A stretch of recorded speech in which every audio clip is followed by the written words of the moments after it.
spécialisé dans la logistique pour trouver des masques. Vous vous souvenez la problématique des masques? Pour trouver des masques, identifier les stocks de masques, savoir où les acheminer, etc.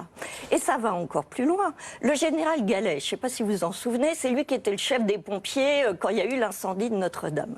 Bon, le Premier ministre avait fait appel à lui en disant situation d'urgence, sang-froid, etc. Un militaire. Ça avait une certaine logique. Le général Gallet raconte, il l'a d'ailleurs raconté dans un livre, mais c'est passé un petit peu entre les gouttes parce que c'était pas le sujet, c'était d'une seule phrase. Il arrive au ministère de la Santé le premier jour, donc ce 12 mars, pensant qu'il va trouver une armée, enfin voilà, c'est un militaire qui est habitué au point chaud, et en fait il dit je trouve des couloirs déserts. En revanche, on me colle dans les pattes, pardonnez-moi l'expression, on me dit qu'il va falloir que je travaille avec 2 consultants de McKinsey qui vont faire mes ordres du jour. Donc en fait, on a appelé ça les infiltrations, parce que, on va pouvoir refaire de l'histoire j'imagine, mais parce que peu à peu, de manière consentante, hein, ça n'est pas un putsch armé, je veux dire, de gens qui prendraient le pouvoir sans qu'on leur ait demandé, mais les cabinets de conseil se sont infiltrés dans tout l'État. Alors, vous voyez, c'est là où je ne suis pas tout à fait d'accord avec vous, Caroline Michel-Aguirre, même s'il y a d'autres arguments que je rejoins dans votre livre, on va en parler notamment sur les conséquences idéologiques et politiques de cette infiltration. Mais là-dessus, vous voyez, quand le général arrive, les couloirs sont vides. Donc peut-être que ces consultants, qu'on connaît bien ici, ils sont appelés au secours parce que l'appareil de l'État n'est pas à la hauteur et parce que l'organisation administrative fait que les fonctionnaires ne sont pas peut-être, c'est pas une question de mise en cause individuelle des individus, mais l'organisation de l'État, bureaucratique, lourde, le mammouth, avaient dit certains, ne permet pas d'agir dans l'urgence. Et donc on fait appel à des gens plus agiles. Alors, là où je pense qu'il ne faut pas se tromper, c'est qu'il ne faut pas être manichéen. C'est-à-dire que notre propos n'est pas de dire il y a d'un côté les méchants consultants et les gentils fonctionnaires. Voilà. Ça n'est pas ça du tout. Notre propos, le premier point, c'est de révéler un système caché, quelque chose qu'on ne sait pas. Et ça, je dirais que c'est une responsabilité collective parce que c'est quand même nos impôts, notre État, on élit démocratiquement des politiques et ils se doivent de nous dire que quand ils prennent une décision, je vais venir à votre point, mais ils ont recours systématiquement aux consultants et ça va jusqu'au point qu'on ne sait pas le montant. Vous n'êtes pas parvenu à calculer, la Cour des comptes ne calcule pas par exemple? Alors, nous avons calculé, j'oublie pas votre question. J'ai vu que la commission d'enquête parlementaire vous a même demandé si vous aviez pu chiffrer le coût parce qu'eux n'y parvenaient pas. Exactement, et encore hier soir, ils nous ont appelés pour savoir, pour se procurer le livre. Donc ça, je dirais que c'est le premier point démocratique avant de partir sur la responsabilité. Restons sur le constat. Ouais. Et le coût? Le coût, première question, nous sommes allés voir Amélie de Montchalin, ministre de la fonction publique, il y a plusieurs mois déjà, à 2 reprises. Combien coûtent aujourd'hui les cabinets de conseil? L'armée de consultants. Voilà, elle ne sait pas. Voilà, elle nous l'a dit très clairement, elle n'a pas le chiffre global. Partant de là, tout le monde se lance dans des estimations et le chiffre est tellement caché qu'on va à des chiffres de 140 millions d'euros par an, à 700 millions, à des milliards si on en croit d'autres calculs. Nous, on a fait un calcul en partant des organisations syndicales, donc le Syntec, le syndicat des consultants, pour ce qui est du conseil en stratégie en management. On y a ajouté, parce qu'on pense que c'est très important, tout ce qui est dépenses informatique. Bien sûr. Parce que la dépense informatique... Le conseil informatique et l'informatisation, la numérisation des administrations. C'est central. On y reviendra. On rappelle des scandales sur les fiches de paye, dans les armées, etc. Une fortune. Donc, en ajoutant ça, on arrive déjà de chiffres donc officiels à 1,5 milliard d'euros. Ce qui, dans le budget de l'État, n'est pas colossal non plus. On va y venir. Bon. 1,5 milliard. C'est exponentiel. Et on ne prend pas là-dedans la défense, qui est encore un autre sujet à part. Donc on fait une estimation entre 1,5 milliard et 3 milliards d'euros. Alors vous me dites, c'est pas colossal. Je vais vous répondre sur la fourchette haute, c'est le ministère de la Culture.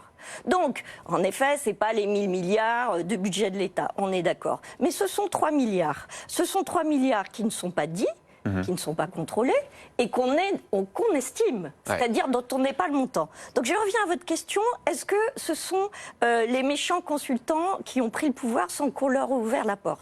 On leur a ouvert la porte. Bien évidemment, à un moment, il y a 15 ans, les politiques, la RGPP de Nicolas Sarkozy a dit on va faire des économies. On leur a ouvert la porte. Mais il y a aussi toute une stratégie d'influence, d'aspiration de la meilleure matière grise en France, parce que les consultants aujourd'hui recrutent 30%, ouais. C'était 7% en 2007, des élèves des plus grandes écoles françaises. Moi je suis ministre, Caroline Michel-Aguirre, je suis ministre, je veux mener une mission, je veux les meilleurs cerveaux, je veux les meilleures têtes, et vous venez de le dire, les meilleures têtes, ils sortent des grandes écoles, peut-être en partie, pas seulement, et ils sortent des cabinets de consultants. Donc c'est assez légitime de leur confier des missions. Alors vous êtes ministre, je vous ai élu, donc bon, vous êtes ministre. Je veux bien faire mon travail. Voilà, vous voulez bien faire votre travail. La question, puisqu'on est ici sur une chaîne économique, c'est celle des doublons. C'est-à-dire que si je suis votre raisonnement, et si je suis une tendance en effet, qui sont que les meilleurs sont dans les cabinets de consultants, monsieur le ministre, pourquoi vous continuez à embaucher des fonctionnaires? Ça, c'est un vrai problème. S'ils sont nuls, si vous considérez qu'ils ne sont pas capables de faire leur coup, pourquoi continuez-vous à former, à payer leur formation? Je vous rappelle qu'elle est là. C'est toujours bien. Non, mais je et à Polytechnique. Non, mais il y a d'autres arguments. Mais laissez-moi finir. La vraie question, elle est celle-là. Ouais. C'est-à-dire qu'on a un système qu'on peut considérer comme obsolète, ancien. Et qu'on ne réforme pas. Mais qu'on laisse tel que. Donc la question, c'est pourquoi on superpose deux systèmes dont un, je le répète, est secret. Il y a un autre argument qui est très intéressant dans votre livre, c'est de dire que derrière cette masse de consultants, il y a aussi une mainmise idéologique. C'est-à-dire que, et là je vous suis, c'est-à-dire que les objectifs politiques de l'État ne doivent pas être fixés par les consultants. Or, vous démontrez que parfois ils le sont. Par exemple, le nombre de lits qui doivent être supprimés dans les hôpitaux, ça vient des consultants. Alors, c'est le cœur. En fait, c'est le cœur politique du sujet. C'est-à-dire qu'au départ, le recours aux consultants est présenté comme une mesure technique. Vous venez de le faire. Je prends les meilleurs parce que j'ai un problème ponctuel, j'ai une crise, j'ai une pandémie, j'ai un problème informatique. Je vais chercher les meilleurs cerveaux. Ça n'est que technique. Olivier Véran, tout le monde vous dira ça. C'est un appui technique. En fait, non. C'est une décision politique. D'autant plus que, en fait, ces cabinets de conseil, dans un travail intense et très efficace de lobbying et d'influence, vont dans les think tanks, vont dans les cabinets des ministères, vont voir les ministres et leur disent « Bonjour, monsieur le ministre, vous avez un problème, prenons l'exemple des lits d'hôpitaux. Moi, McKinsey, je vous dis que si je fais un benchmark européen, une comparaison, vous avez 20 à 25 lits d'hôpitaux en trop en France. » 25%, hein. 25%, pardon, 20 à 25%, un quart de lits d'hôpitaux en France. Pour être honnête, c'était un chiffre qui datait de 2018, mais je doute que McKinsey ait changé son analyse à présent.